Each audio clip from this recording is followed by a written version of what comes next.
നമസ്കാരം സുഹൃത്തുക്കളെ, audio book daily Malayalam ചാനലിലേക്ക് സ്വാഗതം. മഹായുദ്ധകാലത്ത് റഷ്യൻ ശിക്ഷാ ക്യാമ്പിൽ നിന്ന് മരണപാളയത്തിന് തുല്യമായ മഞ്ഞുവീഴുന്ന രാത്രിയിൽ രക്ഷപ്പെട്ട 6 സാഹസികരുടെ കഥയാണിത്.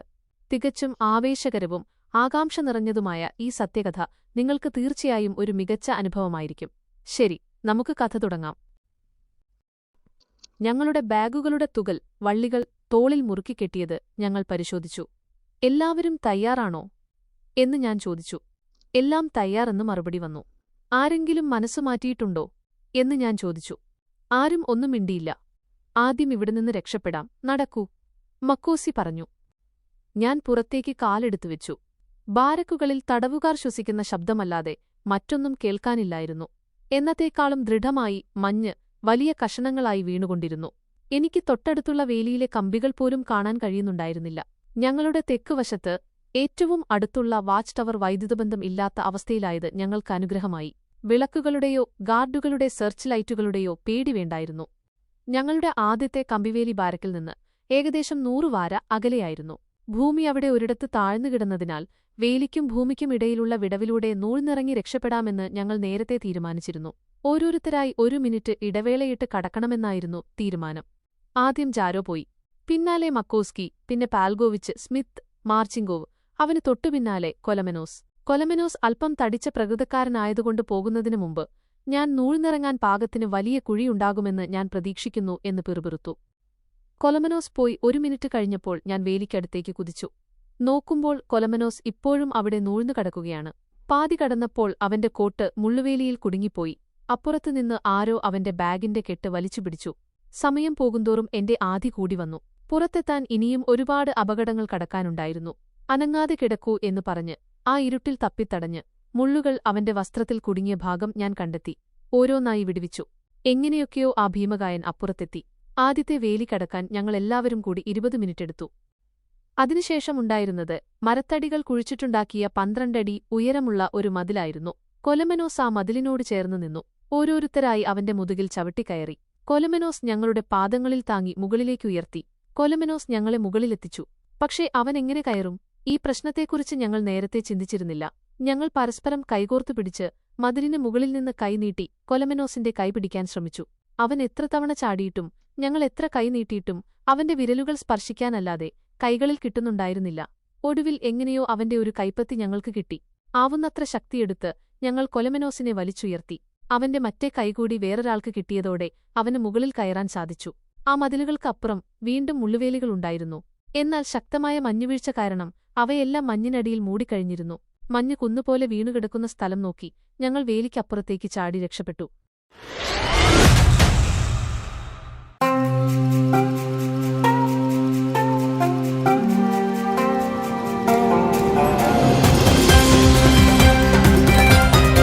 മുള്ളുവേലി പലയിടത്തും തട്ടിയുരഞ്ഞതല്ലാതെ ആരും അതിൽ കുടുങ്ങിയില്ല. അത് കടന്നയുടനെ ഞങ്ങൾക്ക് മുന്നിൽ മരത്തടികൾ കൊണ്ടുണ്ടാക്കിയ മറ്റൊരു കോട്ട പ്രത്യക്ഷപ്പെട്ടു. ഇത്തവണ ഞങ്ങൾ തോളുകൊടുത്ത് കൊലമെനോസിനെ ആദ്യം മുകളിലേക്ക് കയറ്റി. കോട്ടയ്ക്ക് മുകളിൽ നിന്ന് ഞങ്ങളെ മുകളിലേക്ക് വലിച്ചു കയറ്റാൻ അവന് എളുപ്പമായിരിക്കും എന്ന് കരുതിയാണ് അങ്ങനെ ചെയ്തത്. ഞങ്ങളുടെ പക്കലുണ്ടായിരുന്ന ബലമുള്ള തോൽവാറുകൾ, ലെതർ സ്ട്രാപ്സ് താഴേക്ക് ഇട്ടുതന്ന് കൊലമെനോസ് ഞങ്ങളെ എല്ലാവരെയും എളുപ്പത്തിൽ മുകളിലേക്ക് വലിച്ചെടുത്തു. അവിടെ നിന്ന് ഞങ്ങൾ ധൈര്യം സംഭരിച്ച് താഴേക്ക് ചാടി. അപ്പോൾ മഞ്ഞ് മണൽക്കൂമ്പാരം പോലെ വീണുകിടന്നിരുന്നതിനാൽ ശബ്ദമുണ്ടായില്ല. ഞങ്ങൾക്ക് അപകടമൊന്നും സംഭവിച്ചതുമില്ല. കോട്ടയ്ക്ക് ചുറ്റും നായ്ക്കളുമായി കാവൽക്കാർ പട്രോളിംഗ് നടത്തുന്ന വഴിയിലായിരുന്നു ഞങ്ങൾ. സമയം കടന്നുപോയിക്കൊണ്ടിരുന്നു. എത്രയും വേഗം രക്ഷപ്പെട്ടില്ലെങ്കിൽ ഞങ്ങളുടെ കഥ കഴിഞ്ഞതു തന്നെ. ആ തടിമതിലിന് അപ്പുറമുണ്ടായിരുന്ന മറ്റൊരു കമ്പിവേലിയും രണ്ടാമത്തെ വേലി കടന്നതുപോലെ തന്നെ ഞങ്ങൾ ചാടിക്കടന്നു. എല്ലാവരും ഒരുമിച്ചുണ്ടോ എന്നും ആർക്കെങ്കിലും പരിക്കേറ്റോ എന്നും ഒരിക്കൽ പരിശോധിച്ച ശേഷം ഞങ്ങളുടെ ക്യാമ്പിന് പുറംതിരിഞ്ഞ് മുന്നിലുള്ള ഇടതൂർന്ന കാട്ടിലേക്ക് ഞങ്ങൾ ഓടാൻ തുടങ്ങി. തടവുകാർ രക്ഷപ്പെടാതിരിക്കാൻ റഷ്യക്കാർ നിർമ്മിച്ച ആ അജേയമായ കോട്ട ഞങ്ങൾ കരുതിയത്ര ബലമുള്ളതായി തോന്നിയില്ല. കിതപ്പും തളർച്ചയും അനുഭവപ്പെട്ടെങ്കിലും ഞങ്ങൾ ഓട്ടം നിർത്തിയില്ല. ക്യാമ്പിൽ നിന്ന് നേരെ തെക്ക് ദിശയിലേക്കായിരുന്നു ഞങ്ങളുടെ ഓട്ടം. ഇടയ്ക്കിടെ ആരെങ്കിലും കുഴിയിൽ കാലുതെറ്റിയോ മരത്തടിയിൽ തട്ടിയോ വീഴുന്നുണ്ടായിരുന്നു. അപ്പോഴെല്ലാം അടുത്തുള്ളവർ സഹായിച്ച് അവരെ എഴുന്നേൽപ്പിച്ചു. പക്ഷേ ആശ്വസിക്കാനായി ആരും ഒരിടത്തും നിന്നില്ല. പിടിക്കപ്പെട്ടാൽ മരണം ഉറപ്പാണെന്ന് അറിയാവുന്നതുകൊണ്ടാകാം കാലുകൾ അറിയാതെ ഓടിക്കൊണ്ടിരുന്നു. മരങ്ങളിലെല്ലാം വെള്ളച്ചായം പൂശിയതുപോലെ മഞ്ഞ് മൂടിക്കിടപ്പുണ്ടായിരുന്നു.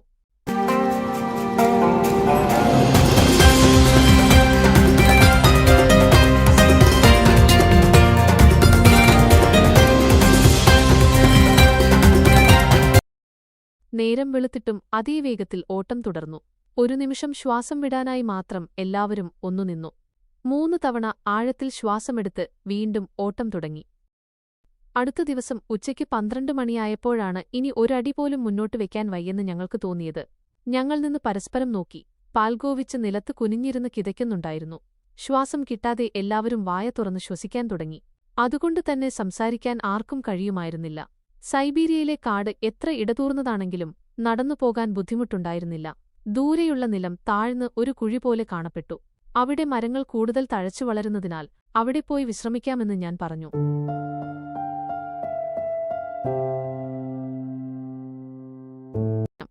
ക്ഷീണിച്ചു അവശരായി എല്ലാവരും എന്റെ നേരെ ദേഷ്യപ്പെട്ടെങ്കിലും പിന്നീട് സമ്മതിച്ച് അങ്ങോട്ട് നടന്നു. കഠിനമായ തണുപ്പും തുടർച്ചയായ മഞ്ഞുവീഴ്ചയുമുണ്ടായിരുന്നിട്ടും ഞങ്ങൾ ഓടിയോടി വിയർത്തുപോയിരുന്നു. വലിയൊരു മരത്തിന്റെ ചുവട്ടിൽ ഞങ്ങളിരുന്നു. അവിടെ വീണുകിടന്ന മഞ്ഞെല്ലാം അങ്ങുമിങ്ങും മാറ്റി സ്ഥലമൊരുക്കി. അതിനുശേഷം എല്ലാവരും ചേർന്ന് മഞ്ഞുകെട്ടകൾ ഇഷ്ടിക പോലെ ഒന്നിനുമേൽ ഒന്നായി അടുക്കി മതിൽ പോലെ നിർമ്മിച്ചു. കൊലമെനോസ് കുറച്ചു കൊമ്പുകൾ വെട്ടിക്കൊണ്ടുവന്ന് മേൽക്കൂരയുണ്ടാക്കി. സൈബീരിയയിൽ നമ്മെ കൊല്ലുന്നത് അവിടുത്തെ മഞ്ഞല്ല, മറിച്ച് വീശിയടിക്കുന്ന ശീതക്കാറ്റാണ്. ആ കാറ്റേൽക്കാതെ മഞ്ഞിനുള്ളിൽ ഒളിച്ചിരുന്നാൽ കുറച്ചു സമയത്തിനുള്ളിൽ തണുപ്പ് കുറയും. അതുകൊണ്ടാണ് ഞങ്ങൾ അല്പനേരം വിശ്രമിക്കാൻ ഇരുന്നതാണെങ്കിലും തണുത്ത കാറ്റിൽ നിന്ന് രക്ഷ നേടാൻ ചുവരുകളുള്ള മേൽക്കൂര നിർമ്മിച്ച് അതിനുള്ളിലിരുന്നത്. ഞങ്ങൾ ക്യാമ്പിൽ നിന്ന് ഒരുപാട് ദൂരെയൊന്നും വന്നിട്ടുണ്ടായിരുന്നില്ല. അതുകൊണ്ട് ഒരു കാരണവശാലും തീയിട്ട് പുകയുണ്ടാക്കരുതെന്ന് ഞങ്ങൾ തീരുമാനിച്ചു. എല്ലാവരുടെ പക്കലും ദിവസവും ഉണക്കി സൂക്ഷിക്കാറുള്ള ബ്രെഡ് കൂടാതെ തലേദിവസം ബാക്കിവെച്ച ബ്രെഡുമുണ്ടായിരുന്നു. ആ മഞ്ഞുവീടിനുള്ളിലിരുന്ന് നമ്മുടെ കൈയിലുള്ള പുകയില കൊണ്ട് സിഗരറ്റെങ്കിലും ഉണ്ടാക്കി വലിച്ചാലോ എന്ന് ഞങ്ങൾ ആലോചിച്ചു. അതിൽ നിന്നുള്ള പുക അത്ര അപകടകരമല്ലെന്ന് തോന്നി. ഞങ്ങൾ ബ്രെഡ് കഴിക്കുന്നതിനിടെ സാർജന്റ് പാൽഗോവിച്ചിന് പല്ലുകളേയില്ലെന്ന കാര്യം ശ്രദ്ധയിൽപ്പെട്ടു. അദ്ദേഹം ബ്രെഡ് മഞ്ഞിലിട്ട് ഉരുട്ടി മൃദുവാക്കി കഴിക്കുകയായിരുന്നു. ചോദ്യം ചെയ്യലിനിടെ റഷ്യൻ KGB ഉദ്യോഗസ്ഥർ അദ്ദേഹത്തിന്റെ കരണത്തടിച്ചപ്പോൾ വെച്ചുപിടിപ്പിച്ചിരുന്ന 2 സെറ്റ് പല്ലുകളും താഴെ വീണുപോയത്രേ. ഉദ്യോഗസ്ഥർ അവ ബൂട്ടിട്ട കാലുകൾ കൊണ്ട് ചവിട്ടി പൊട്ടിച്ചുകളഞ്ഞു. നമ്മൾ സുരക്ഷിതമായ സ്ഥലത്തെത്തിയാൽ ആദ്യം ചെയ്യുന്ന ജോലി 2 സെറ്റ് പല്ലുകൾ വെപ്പിക്കുക എന്നതാണ് എന്ന് ആ കഥ പറഞ്ഞുകൊണ്ട് അദ്ദേഹം തന്റെ പല്ലില്ലാത്ത വായ തുറന്ന് ചിരിച്ചുകൊണ്ട് പറഞ്ഞു. നിനക്ക് ഞാൻ സ്വർണ്ണപ്പല്ലുകളുള്ള സെറ്റ് വെപ്പിച്ചുതരാം എന്ന് ജാരോ തമാശയായി പറഞ്ഞു. ഇരുട്ടാവാൻ ഇനി ഏതാനും മണിക്കൂറുകൾ മാത്രമേ ഉണ്ടായിരുന്നുള്ളൂ. എല്ലാവരും അവിടെ കിടന്നു വിശ്രമിക്കാൻ തീരുമാനിച്ചു. ഓരോരുത്തരായി മാറി മാറി കാവലിരിക്കണമെന്നും ബാക്കിയുള്ളവർ ഉറങ്ങണമെന്നും തീരുമാനമായി. രാവിലെ സൂര്യരശ്മികൾ കാട്ടിൽ പതിച്ചയുടനെ മാർച്ചിങ്കോവ് ഞങ്ങളെ ഉണർത്തി. 7 പേർക്കും അവിടെ കൂടുതൽ സമയം നിൽക്കുന്നത് അപകടമാണെന്ന് നന്നായി അറിയാമായിരുന്നു. കൊടും തണുപ്പ്, മുട്ടപ്പം, മഞ്ഞ്, പട്ടിണി. എങ്കിലും റഷ്യക്കാരുടെ കഠിനമായ തടങ്കൽ പാളയത്തിൽ നിന്ന് രക്ഷപ്പെട്ട ആവേശം അതെല്ലാം മറക്കാൻ സഹായിച്ചു. ജനവാസമില്ലാത്ത അതീവ വിശാലമായ സൈബീരിയയിലെ ഈ പ്രദേശത്ത് എത്ര ദൂരം മുന്നോട്ടു പോയാലും കാട് അവസാനമില്ലാതെ നീണ്ടുകിടക്കുകയായിരുന്നു. രാത്രിയിൽ പൂർണ്ണമായും ഇരുട്ടാകുന്നുണ്ടായിരുന്നില്ല. ഞങ്ങൾ തെക്കോട്ട് നീങ്ങുന്തോറും മഞ്ഞു കുറഞ്ഞുവന്നതിനാൽ കണ്ണുകൾ ഇരുട്ടുമായി പൊരുത്തപ്പെട്ടുകഴിഞ്ഞാൽ മങ്ങിയ വെളിച്ചത്തിൽ നടക്കാമായിരുന്നു. അടുത്ത 5 ദിവസം ഞങ്ങൾ രാത്രിയിലാണ് യാത്ര ചെയ്തത്. പകൽ മുഴുവൻ ഏതെങ്കിലും ദുർഘടമായ പ്രദേശം കണ്ടെത്തി ഒളിച്ചിരിക്കും. ഞങ്ങൾ സാധാരണയായി കിഴക്കോട്ട് ജപ്പാന്റെ ഭാഗത്തേക്കാണ് രക്ഷപ്പെട്ടിട്ടുണ്ടാവുക എന്ന് കരുതി റഷ്യക്കാർ ആ വഴിക്ക് തെരച്ചിൽ തുടങ്ങിയിട്ടുണ്ടാകാം എന്ന് ഞങ്ങൾക്ക് തോന്നി. കനത്ത മഞ്ഞിൽ ഞങ്ങളുടെ കാൽപ്പാടുകൾ മറഞ്ഞുപോയതിനാൽ അവർക്ക് ഞങ്ങളെ കണ്ടെത്താൻ കഴിഞ്ഞില്ലെന്ന് തോന്നുന്നു. തെക്കോട്ട് തന്നെ രക്ഷപ്പെടാൻ തീരുമാനിച്ചതിന് ഞങ്ങൾ പരസ്പരം അഭിനന്ദിച്ചു. അല്പം ധൈര്യം വന്നു. പകൽ സമയത്തും യാത്ര ആരംഭിച്ചു. ദിവസം കുറഞ്ഞത് 40 മൈലെങ്കിലും ഞങ്ങൾ നടക്കുന്നുണ്ടായിരുന്നു എന്നാണ് എന്റെ കണക്കുകൂട്ടൽ. വഴിയിൽ മഞ്ഞുറഞ്ഞ പാളികൾക്കിടയിലൂടെ ഒഴുകുന്ന ചെറിയ അരുവികൾ കാണാമായിരുന്നു. സൈബീരിയയിൽ ജനിക്കുന്ന നദികളിൽ ഭൂരിഭാഗവും ബൈക്കൽ തടാകത്തിന്റെ ഭാഗത്തേക്ക് ഒഴുകുന്നതിനാൽ ഞങ്ങൾ തെക്കോട്ടാണ് പോകുന്നതെന്ന് ഉറപ്പായി. ചിലത് ലീന മഹാനദിയിൽ ചേർന്ന് ഒടുവിൽ ആർട്ടിക് കടലിലെത്തുമായിരുന്നു. ഭയമില്ലാതെ തീകൂട്ടി തണുപ്പകറ്റാൻ കഴിയുന്നത്ര ദൂരം ഞങ്ങൾ എത്തിക്കഴിഞ്ഞിരുന്നു. തടങ്കൽ പാളയത്തിൽ നിന്ന് രക്ഷപ്പെട്ട് 8 ദിവസം പിന്നിട്ടിരുന്നു. ഞങ്ങൾ കുറഞ്ഞത് 250 മൈലെങ്കിലും നടന്നിട്ടുണ്ടാകും. നടന്ന് തളർന്ന് രാത്രിയിൽ തീകൂട്ടി കിടന്നുറങ്ങുമായിരുന്നു. ഉറങ്ങുന്നതിനു മുമ്പ് സാരോറഷ്യൻ ഉദ്യോഗസ്ഥരെയും അവർ നൃത്തം ചെയ്യുന്ന രീതിയെയും അവിടുത്തെ രാഷ്ട്രീയ സെക്രട്ടറിയുടെ കമ്മ്യൂണിസം പ്രസംഗങ്ങളെയും അനുകരിച്ച് ഞങ്ങളെ ചിരിപ്പിക്കുമായിരുന്നു. ആ കഷ്ടപ്പാടിലും ഞങ്ങൾ വയറുനിറയെ കണ്ണിൽ വെള്ളം വരുന്നതുവരെ ചിരിക്കുമായിരുന്നു. ഏത് പ്രയാസകരമായ സാഹചര്യത്തെയും പുഞ്ചിരിയോടെ നേരിടുന്ന മറ്റുള്ളവരെ ചിരിപ്പിക്കുന്ന സാരോയുടെ വ്യക്തിത്വം എനിക്ക് മറക്കാനാവില്ല. സാരോ ഇല്ലായിരുന്നെങ്കിൽ ഞങ്ങളുടെ പലായനം കൂടുതൽ കഠിനമാകുമായിരുന്നു എന്നതിൽ സംശയമില്ല. ഞങ്ങൾ രക്ഷപ്പെട്ട 9ാം ദിവസം യാത്ര വളരെ എളുപ്പമായി. കാടിന്റെ സാന്ദ്രത കുറഞ്ഞുവരികയും ഭൂമി തെക്കോട്ട് ചരിഞ്ഞ് അവിടെവിടെയായി പുൽമേടുകളും സമതലങ്ങളും കാണാൻ തുടങ്ങുകയും ചെയ്തു. മരങ്ങളിൽ കട്ടിയുള്ള പായൽ പടർന്നിരുന്നു.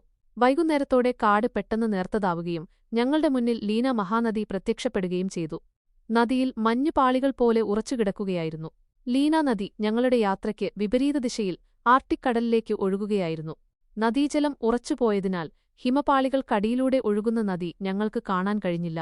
7 പേരും വരിവരിയായി ചെടികളുടെ മറവിൽ ഒളിഞ്ഞുനിന്ന് ഏതാണ്ട് അരമൈൽ വീതിയുള്ള നദീതീരം ജാഗ്രതയോടെ നോക്കി. മനുഷ്യരുടെ അനക്കമൊന്നും ഉണ്ടായിരുന്നില്ല.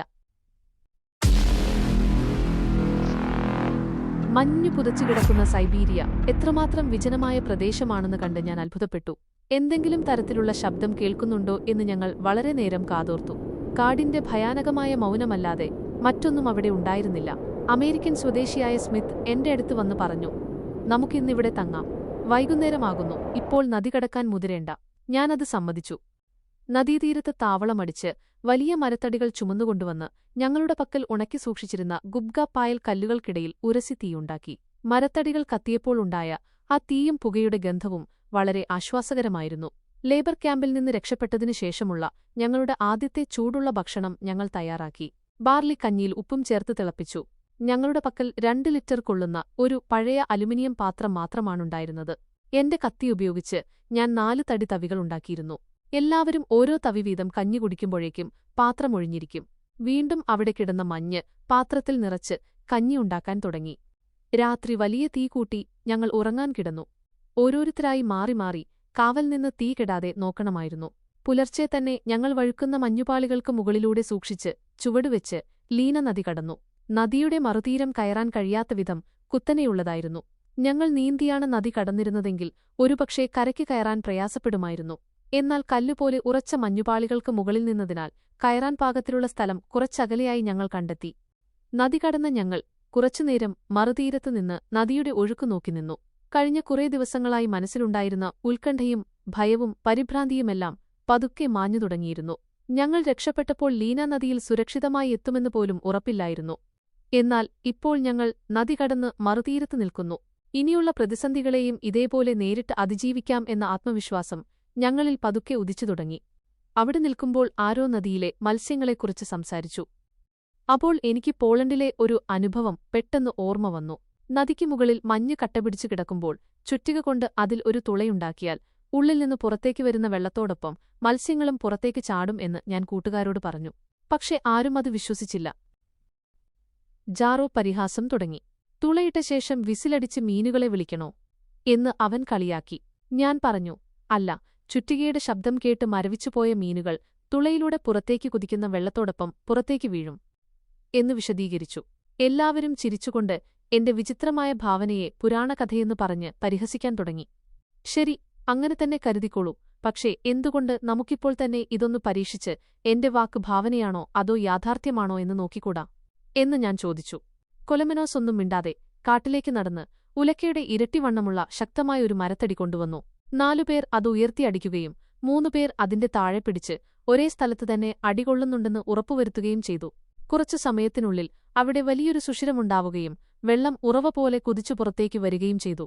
അതിനോടൊപ്പം 8-10 വലിയ മീനുകളും ധാരാളം ചെറിയ മീനുകളും വെള്ളത്തോടൊപ്പം പുറത്തുവന്ന് മഞ്ഞുപാളികൾക്ക് മുകളിൽ കിടന്ന് പിടയ്ക്കാൻ തുടങ്ങി. ഞങ്ങൾ ചെറിയ കുട്ടികളെപ്പോലെ ഓടിനടന്ന് അവയെ വാരിക്കൂട്ടി. അതിനുശേഷം ജാറോ ഒരു ചെറിയ പ്രസംഗം നടത്തുകയും എന്നെ വിശ്വസിക്കാതെ പരിഹസിച്ചതിൽ ഖേദം പ്രകടിപ്പിക്കുകയും ചെയ്തു. സ്മിത്ത് ആശങ്കയോടെ ചുറ്റും നോക്കിക്കൊണ്ട് ഇത് കളിക്കാനുള്ള സമയമല്ലെന്ന് മുന്നറിയിപ്പ് നൽകി. ഞങ്ങൾ വയറുനിറയെ ലീന നദിയിലെ വെള്ളം കുടിച്ച് പിന്നെ തിരിഞ്ഞു നോക്കാതെ ഞങ്ങളുടെ യാത്ര തുടർന്നു. ഞങ്ങളുടെ അടുത്ത ലക്ഷ്യം ബൈക്കൽ തടാകമായിരുന്നു. അന്ന് രാത്രി കഞ്ഞി പാകം ചെയ്യുന്നതിനിടയിൽ ഞങ്ങൾ പിടിച്ച മീനുകളെ കനലിൽ ചുട്ട് കഞ്ഞിയോടൊപ്പം വയറുനിറയെ കഴിച്ചു. ക്യാമ്പിൽ വെച്ച് ധരിച്ചിരുന്ന ബൂട്ടുകളുടെ അടിവശം പൂർണ്ണമായും തേഞ്ഞുപോയിരുന്നു. ഞങ്ങൾ ചർമ്മം കൊണ്ട് നിർമ്മിച്ച പരുക്കൻ ചെരുപ്പുകൾ കാലിലിട്ട് തോൽവാറുകൾ കൊണ്ട് മുറുക്കിക്കെട്ടി അടുത്ത യാത്രയ്ക്കായി തയ്യാറെടുത്തു.